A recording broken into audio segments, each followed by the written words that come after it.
of Let's Talk About It. Riveting. Talk to the tuna. I'm Aaron from RONIN Brothers Performance. This is Brendan from RONIN Brothers Performance. You've seen us before, so you know that. But anyway, so what are we going to talk about today? Today is things things my tuner wished I knew. Oh yeah.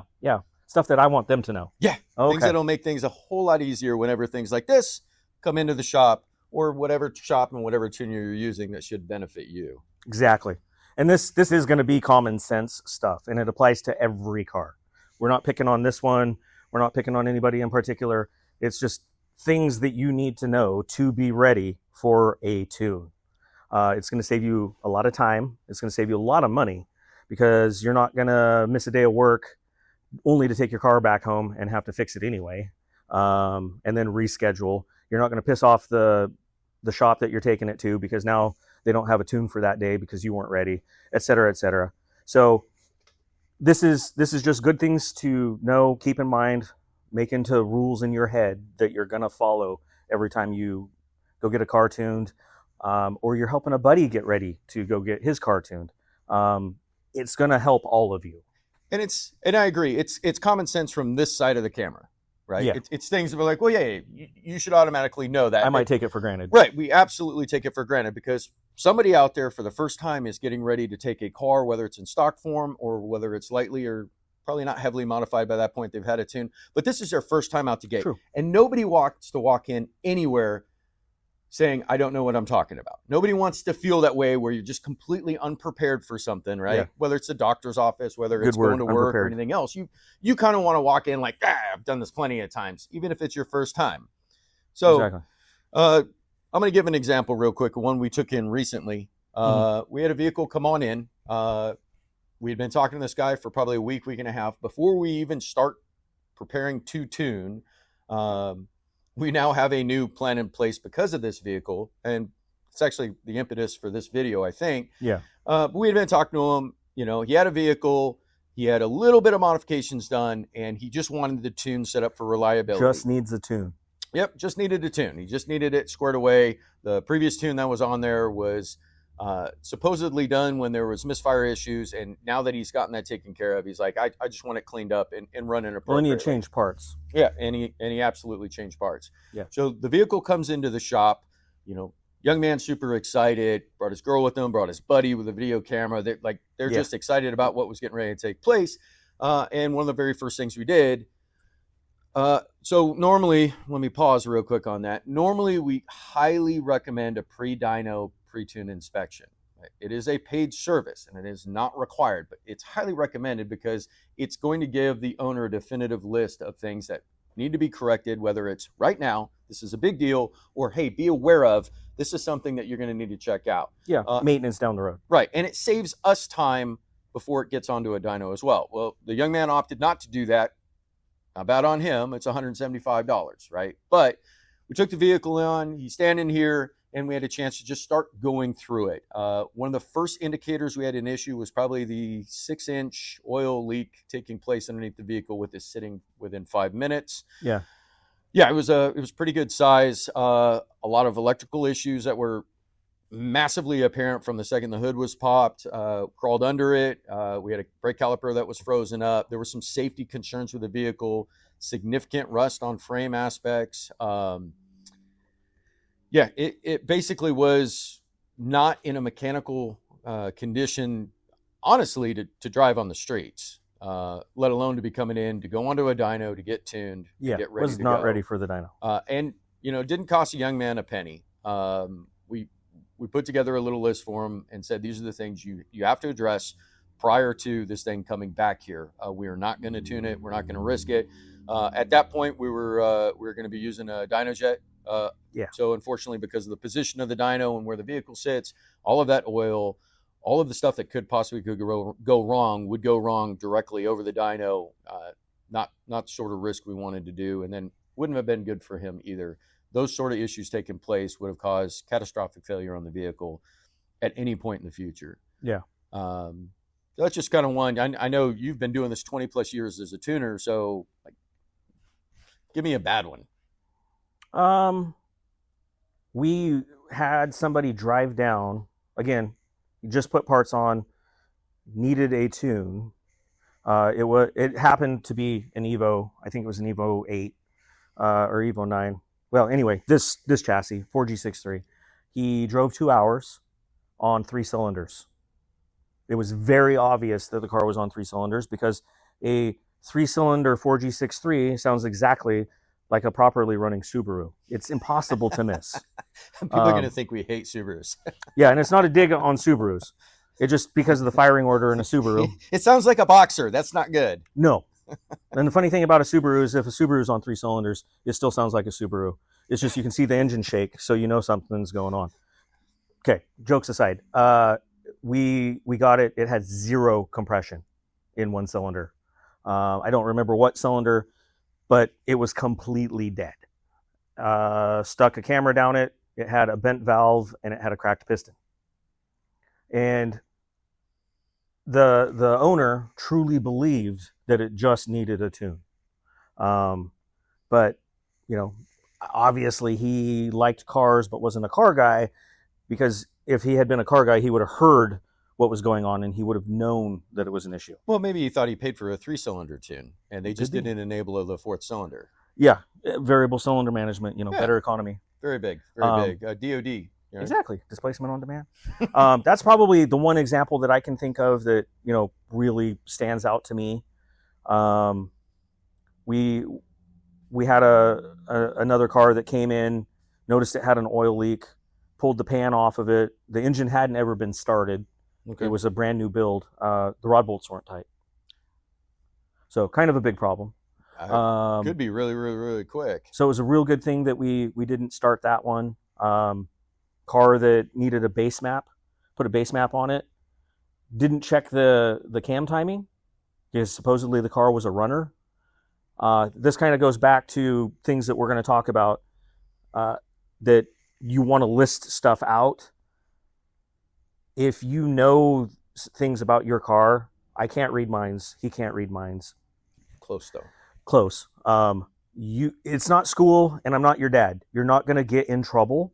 So you have to give us or any shop you go to all of the information, because it would have definitely saved this guy a bunch of money, because he expected that I knew that it was brand new. And right. The cam timing was off. And as soon as I hit the key, I knew that it was messed up. Yeah. I stopped. I got out of the car. I went and got somebody. This was a shop I used to work at. I went and got somebody. We pulled the plugs, stuck the bore scope down it. It was obvious that we started off with a bunch of problems. So he instantly had to go back through the cylinder head. Cylinder head had to come off. He had built the engine himself, had somebody do the machine work, but there were some assembly issues. He ended up buying a complete new motor. Yeah. And I applaud anybody that builds their own motors. Period. It's exciting. It's also heartbreaking.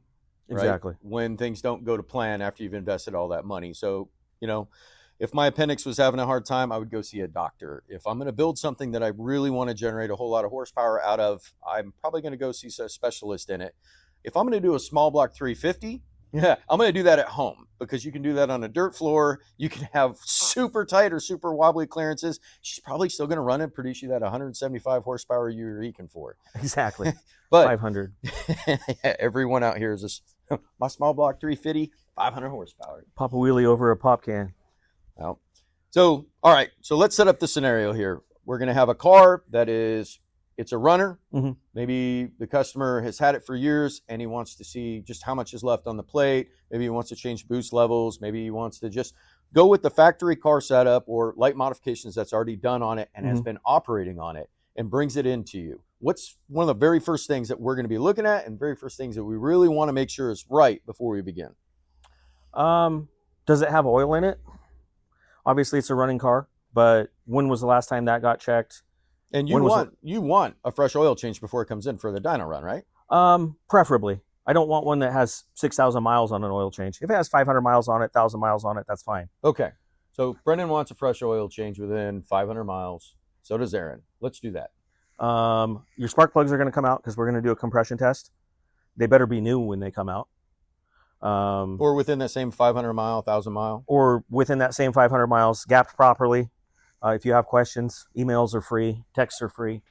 I used to have a video about how to gap spark plugs. Maybe I should do another one.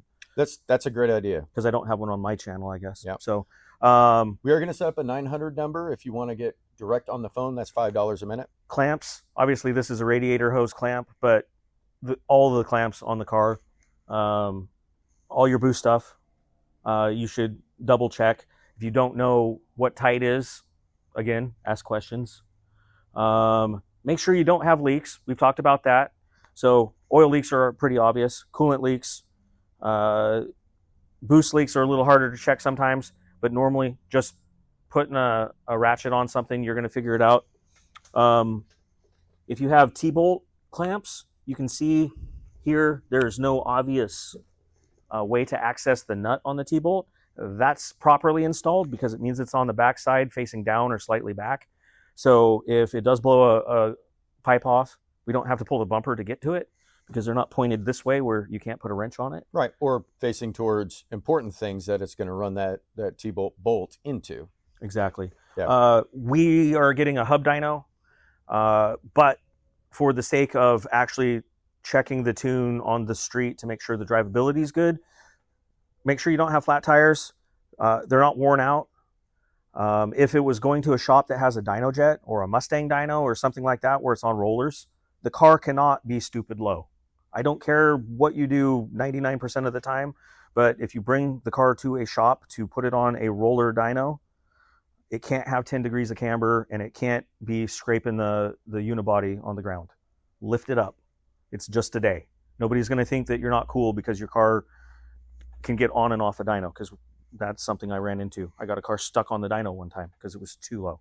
Okay. Before I realized I needed 2x4s and whatnot to get some of these cars up and over onto the dyno jet. With suspension, right? Because usually whenever somebody's doing coilovers, yep, you've got the capability to change ride height with a lot of these, hopefully the right way, but you've got the capability, but that may not be in everybody's wheelhouse, right? It may have been purchased that way.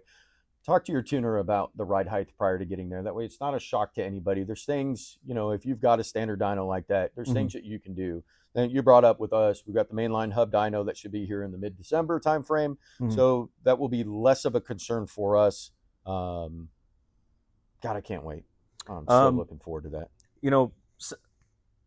Something I used to require, but I haven't so much, picture of the engine bay so that I know roughly what I'm looking at, because you can really tell a lot that's wrong just by looking at an engine bay, especially if you have an Evo 10 and you've installed a catch can.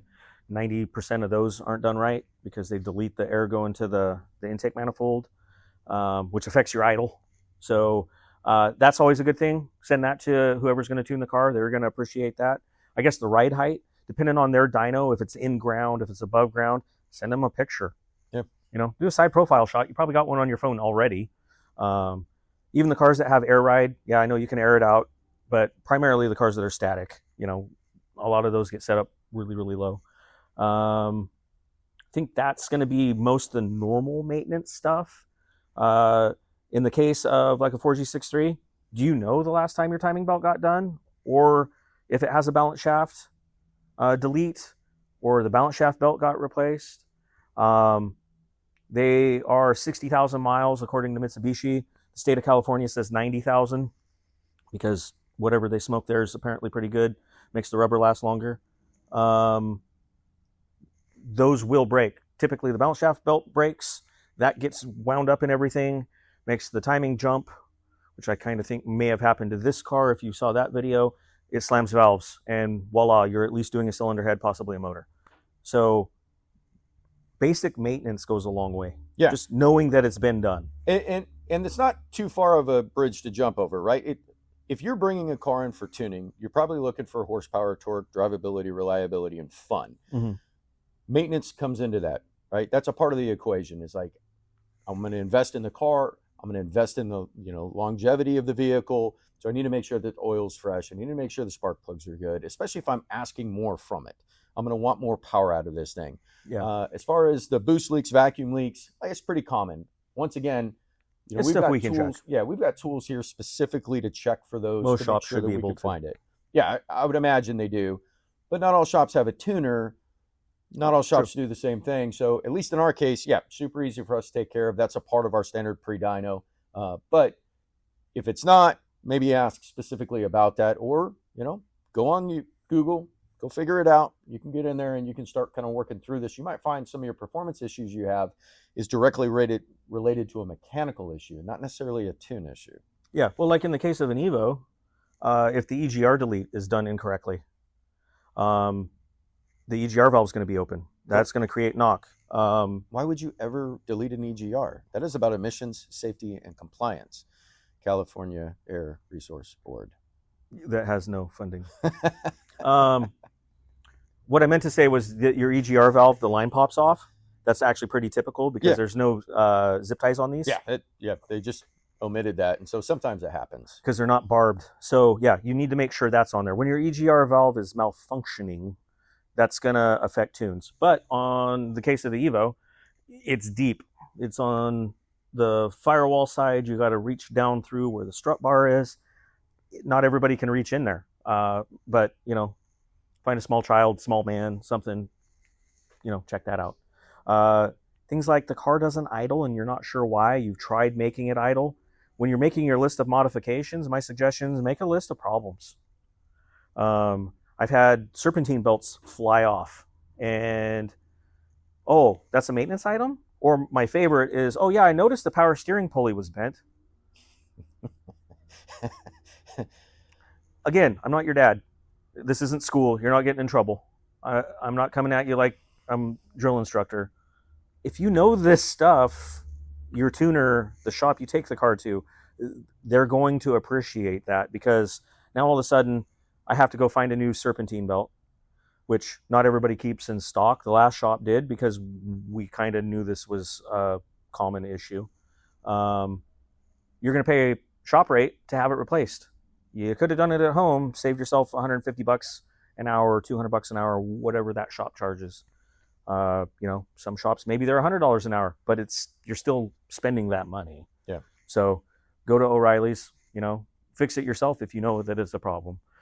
If you're not capable of doing that, lead with that.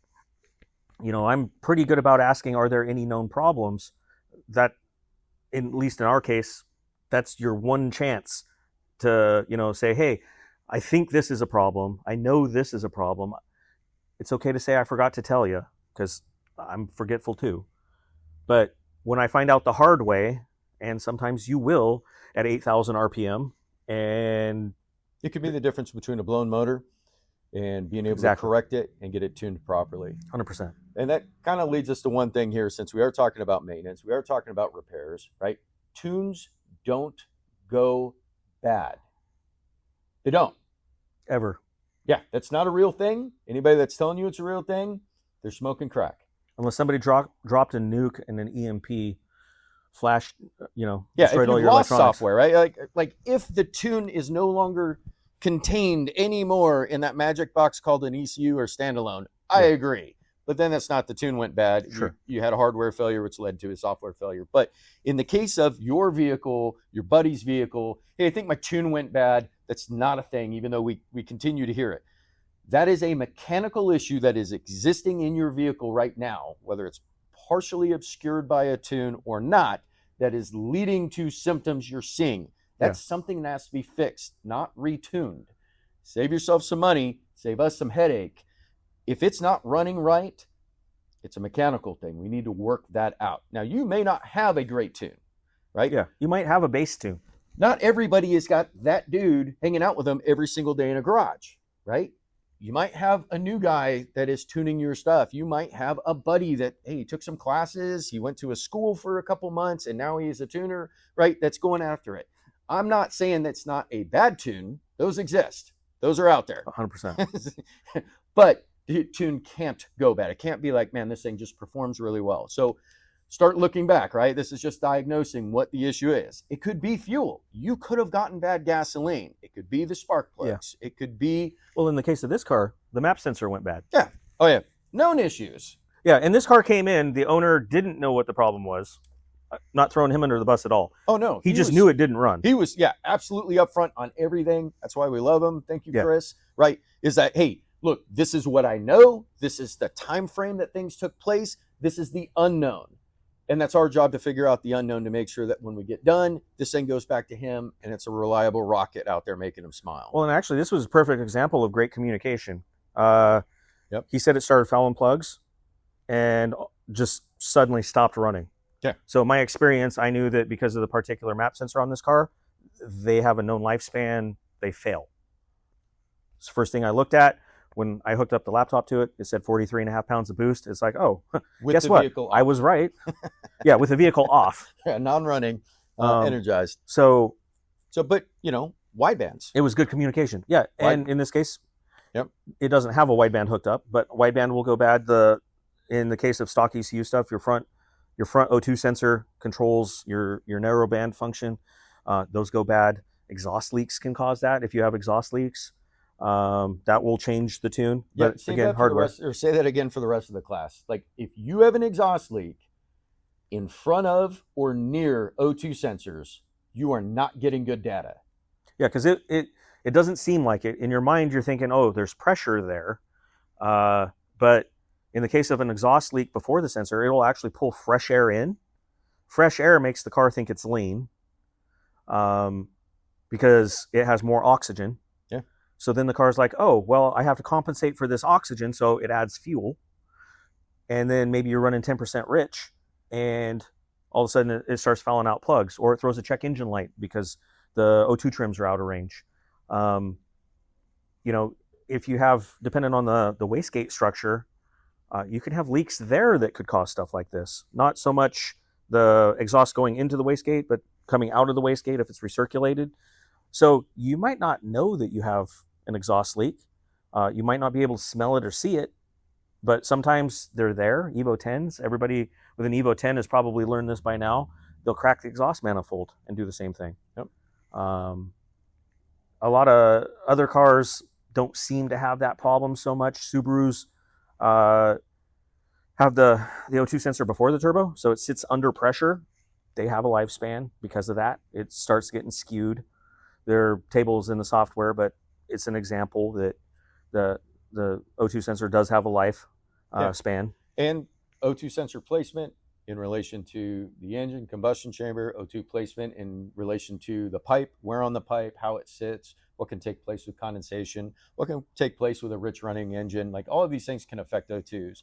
Don't want to go into too much onto it. Just know that if it's not running right, it's probably not the tune if it was previously running right. It's probably, or almost guaranteed, or I'll pay you $1 if I'm wrong.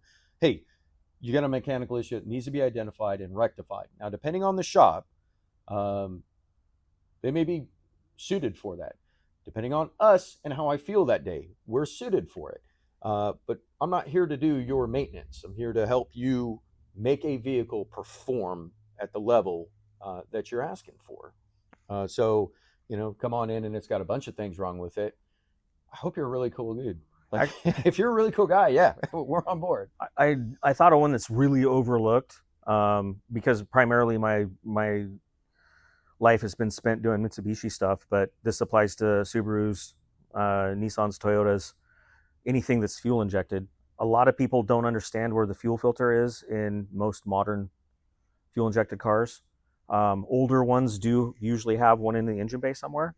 Hondas, older Nissans, you'll have that little coffee can looking one. Not that we get coffee cans anymore, but anyway, you'll have a normal external filter. Newer cars, such as 2003 and up Mitsubishis, it's not the part that goes on the bottom of the fuel pump. That sock is there to save the pump, but that's not the fuel filter. It's the horseshoe-shaped piece that goes out and around it. So you put a fuel pump in your car. If that part isn't white, if it is gray like his shirt, which a lot of them are, it's junk. Yeah. You can blow like carbonized mud out of them. Like it looks gross. It's one of those things you can say, hey, I put a new fuel pump in and I don't understand why I'm having a problem. Me as the tuner, I'm not always going to think about stuff like that, but it has a lifespan just like anything else. Yeah. One tank of bad fuel, contaminated fuel, can cause a problem. If you switch from gasoline to ethanol, and this car has spent 30 years on gasoline, you will have deposits in your tank that the ethanol are going to knock loose. you're going to put a couple fuel filters in the car. It will stop, but you got to work through it. You got to work through it. Yeah. And you're going to get very good at doing it by the time you get done. Exactly. And it's a life lesson you're going to remember forever. And it's one that's hard earned. Yeah. All right. So let's set up a scenario here for the second sort of tune. Mm-hmm. At home garage guy, he's throwing some cams in. He's upgrading the turbo, exhaust manifold, intake manifold, maybe. Making it fun. He's like, I ordered the parts. They arrived at my house. Me and my buddies drank some beers. We bolted on some stuff. Now I've got a car that's got the modifications that I want, but none of us have the brains, right? The air in order to make it run properly. So then it gets trailered or limped on a base map to the tuning shop. Now this is an entirely different scenario. Yeah. So what do we want to know in that situation? All of the mods that you just did. It still boils down to that. What have you checked? Did you check anything? Because maybe you had the tools to do it. Maybe you already did a boost leak check. And while a smoke check is partially effective, there is nothing more effective than putting pressure to it, because ultimately smoke is not even a pound. 30 pounds from a compressor is 30 pounds, just like a turbo. So if it blows a coupler loose, you hear a high-pitched squeal, maybe a bolt's not tight, the outlet pipe on stock turbos in an Evo, it'll sound like a train whistle. Yeah. Steam whistle. What did you do? Does it have a base map on it? Is the motor brand new? Have you primed the oil pump? All those things, because I don't know what your skill level is, and I don't want to insult somebody. So I'm not going to sit and preach when they're dropping the car off. But there's a lot of that stuff that if you didn't check it, that's great. We need to know so that we can check it. Or if your results were XYZ, we're going to take it at face value and okay, we should be good to go. But it's the same thing. You got a base map. I see this a lot in Subarus. A lot of tune shops will sell base maps. $200, fire forget. Doesn't mean the car's going to them. It's just that person knows, hey, this guy can, correct for the fuel injectors, fuel pump, fuel, whatever. So I'm going to put this on there with my Cobb access port, and then I'm going to drive it to Aaron. Great, that's fine. You're paying twice for it. You could also just hit up the tuner that you're going to take it to, because hopefully they can do that same thing. Right. But when the car gets here, I guess more in the case of if it had a base map already, how does it run? Does it run really bad? Does it run pretty good? Information that's good to know. If the car hasn't been started, expect that it's going to be a couple hours before it goes on the dyno. That's pretty typical. It used to be Monday morning, 8 o'clock, the car shows up on a trailer, it gets unloaded, we push it into a shop, we start going through it. That car might not go on the dyno till noon. And that's if everything's going right, because we have to go through everything. Well, it's your reputation that's on the line, right? And a lot of what you do would work for 99% of people, but if they leave the rod bolts loose, and by the way, we're not normally dropping oil pans to check rod bolts when they're coming on in. I think that's a good case of that was an accident at the right time did the right thing, and that saved a motor from what could have been bad. I know from my side, though, if I ever ended up in that situation, I drop a pan and I find that, I'm taking the motor out. If those aren't done, I can't trust anything. No, there wasn't anything that was right on that one. Yeah. So I'm going to add a second thing, or not a second, 17th or so, to what Aaron brought up. If it's been modified and been bringing it in for that initial tune or getting it pushing there.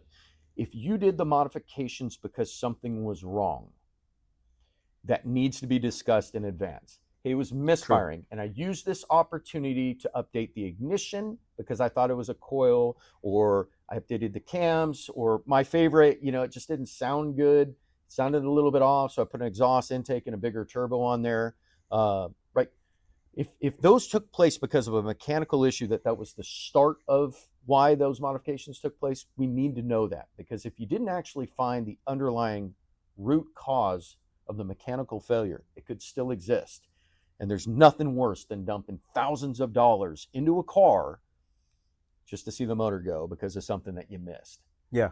Well, some cars, I'm trying to think of an example that's not an Evo, but the Evo 10 4B11, Well, that's good. That's not really an Evo in my book. The spark plugs, it's not uncommon when they get lean. The spark plug is really fragile, and the term is eating a spark plug. It'll break the porcelain out of them, melt the strap back. When it does that, usually it's because the fuel pump relay had failed, and so the fuel pump was only running at 9 volts instead of getting full voltage because it has a high-low. You'll usually have a check engine light, but not always. Not disclosing that is really not doing yourself a favor, because that can cause a lot of damage to a piston. Oh yeah. That once it's properly, repaired as far as putting spark plugs in it and a fuel pump relay, I'm going to discover real fast that, you might have put the spark plugs in and that's great, but I'm going to figure out, fuel pump relay is no good. So I put a fuel pump relay in it. The very next pull, it cracks a piston in half. Or knocks the corner of it off, and everybody's looking at the tuner because, you just broke the motor. Not that, hey, it had all this happen beforehand, but you forgot to mention it. Again, not your dad, not school, not a drill instructor. Stuff that we need to know. If it had failures beforehand, like you're saying, and you put parts on it, we still need to know about those failures, or your shop that you're taking it to needs to know about those failures, so that they can kind of, correlate that in their mind, because maybe there is stuff that needs to get looked at first. Yeah, 100%. And you brought up fueling, so we can talk about it. You're running lean conditions. What could be the root of that? Well, it could be the fuel pump. And so you pick up an Aeromotive or whatever, right? Hellcat fuel pump, and you slap it on in there. Well, that solved my problem. No, it could be the fuel pressure regulator if it's a return system. It could be the fuel injectors. It could be the line failure. It could be a filter failure. It could be an electrical voltage failure to the pump, like you just brought up. There are so many different things that need to be identified and fixed. So if we're talking tuning, right, the purpose of this video, and we're talking your car coming in, it needs to be running right. So if you had a fueling issue, and that is the start line for you on why you're doing a big list of modifications, the best advice I could give you, right, that anybody could give you, is fix that first. Start it, run it, drive it. Okay, hey, that solved my fuel issue problem. Yeah. It's not an injector, it's not a rail, FPR, or anything else. That is now solved. Now I'm going to put the cams, the intake, the exhaust system, the turbo. Yeah. Get it running right first. Otherwise, you're chasing a fault, and you're just masking it with additional parts over the top that may, in some ways, I mean, not so much with fuel system, but may in some ways hide that or mask that down the road until it causes a catastrophic failure. Well, yeah, and I mean, maintenance and repairs should always be first. The car needs to be ready to go. Yeah. And in the case of, we're talking about it ate a spark plug, we're not going to just do a compression test, which doesn't necessarily show that the cylinder is going to be low. It's also going to get bore scoped. We're going to look for cracks. We're going to look for missing piston.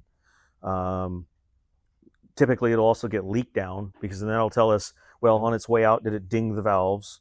Yep. Is it now pushing it all into the crankcase?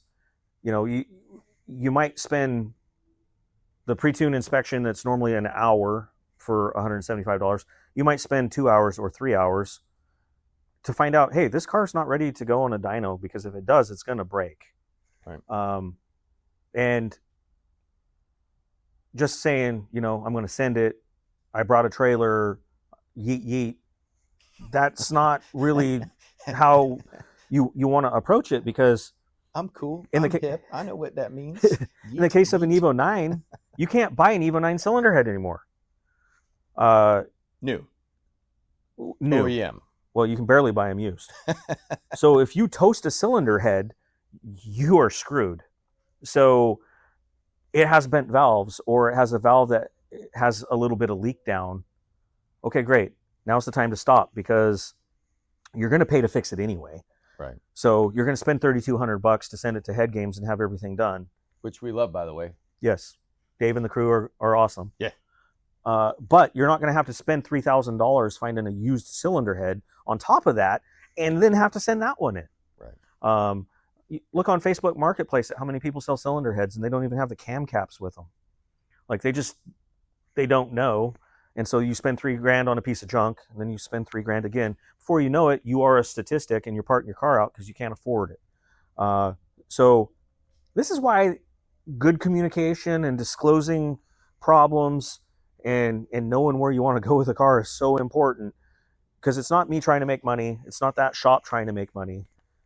I mean, that's what we're in business for, yes, but you will save yourself a lot of time and cash by knowing, oh, I did have that happen. Maybe I need to look at this now.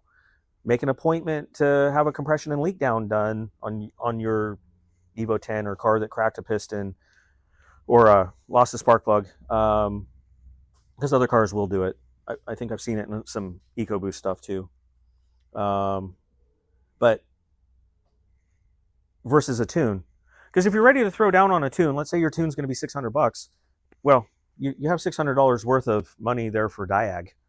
And maybe that's really where you need to spend that $600 to make sure that it's ready to go, maybe next month or the month after. I won't speak for any other shop, any other tuner, any other mechanic out there, right? But I'll tell you, at least with us, I would rather have you walk away with every dollar that you walked in with in your pocket and go back and correct and get it running right than take your money. Yeah. Especially like, that was with that young man that was in the first scenario, right? Or prior to the first scenario that I talked about.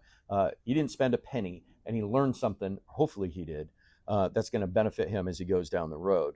Like, we don't benefit from a motor that lets go. And no, kind of like Aaron brought up, like, I'm not doing this for money. I'm doing this because I love modifying cars. I love seeing the look on people's faces when we give them back something that was their dream to begin with, right? That hits the intent of what they wanted. Exactly. Because all of this to me is personal. Like, it's an extension of your personality, your vehicle, right? And how it's used, whether it's autocross, drag racing, not street racing, right? I'm just driving it on the strongly street. Against that, but how you modify it is an extension of you. And anytime it's sitting in my garage or your garage and not actually used or employed that way, that's a failure. And that's something that I'm not comfortable with. Like, we came out here to do a lot of fun stuff with people we like. So no, it's not about the money. It's about giving you the best possible car experience that you can have. It's kind of about the money though too. Well, I mean, bills have to get paid. I agree, but that's sure not the number one reason we're doing it. Exactly. It's not the primary focus. Right. I know the next video I want to do. I really want to do that stock ECU versus standalone. I think that's a great one. But what do you guys think? Let us know in the comments. I feel like we're leaving something on the table that we were just talking about. But with this? Not necessarily this one specifically, but in line with what we're talking about on giving people any information they need to know before they go to the tuner. Mechanically sound.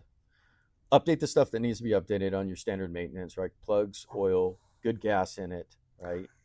Have a goal in mind. Perfect. How are you going to use the car? Do you have a horsepower goal first? Let's start with that. 450 horsepower. Okay, great. But what are you going to do with the car? Is it going to be autocross? Is it going to be road racing? Yeah. Are you building it for that?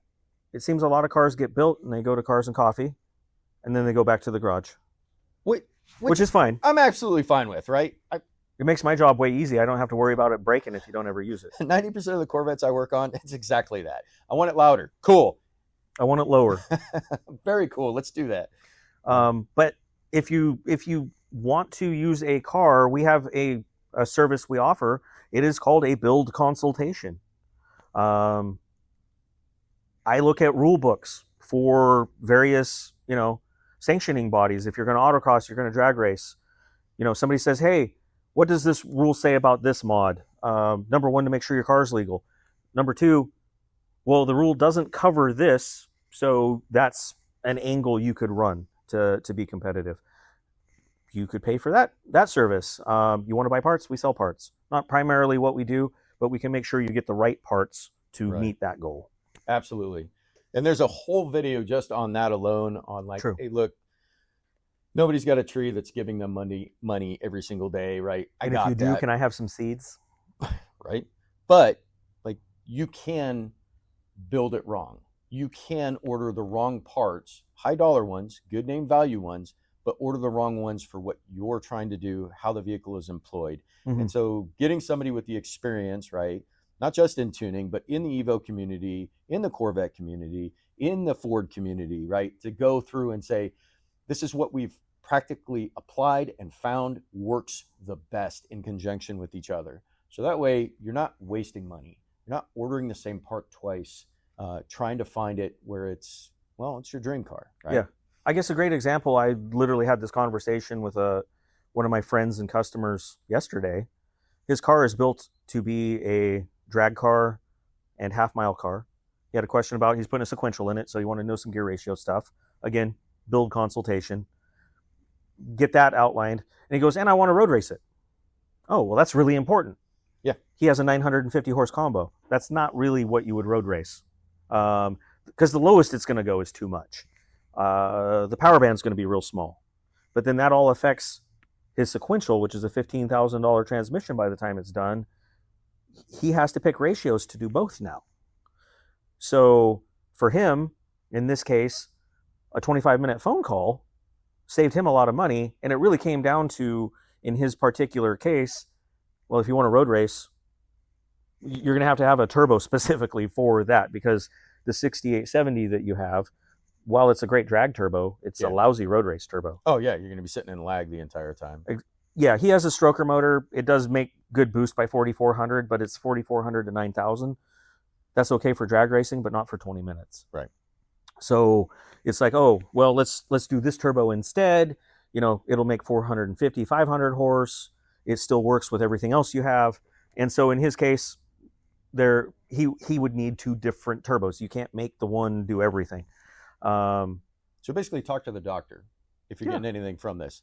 You guys got a lot of experience. All of us do, but probably not as much as this guy right there. So definitely give us a call, shoot us an email. You can find us on RONINBrothers.com. You can call us at 865-404-2122. As soon as I get the 900 number up and running, we'll give you that number as well.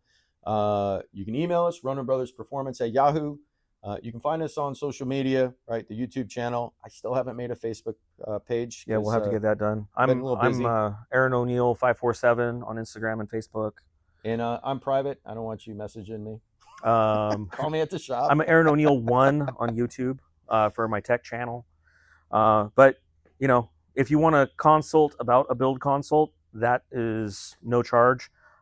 We can tell you what it's going to be to go through a rule book, or give you an advice. Quotes are free, but we don't put part numbers on them, because that would be the build consultation. So I'll give you a rough idea that, oh yeah, you need a turbo, you need these, you need bigger injectors.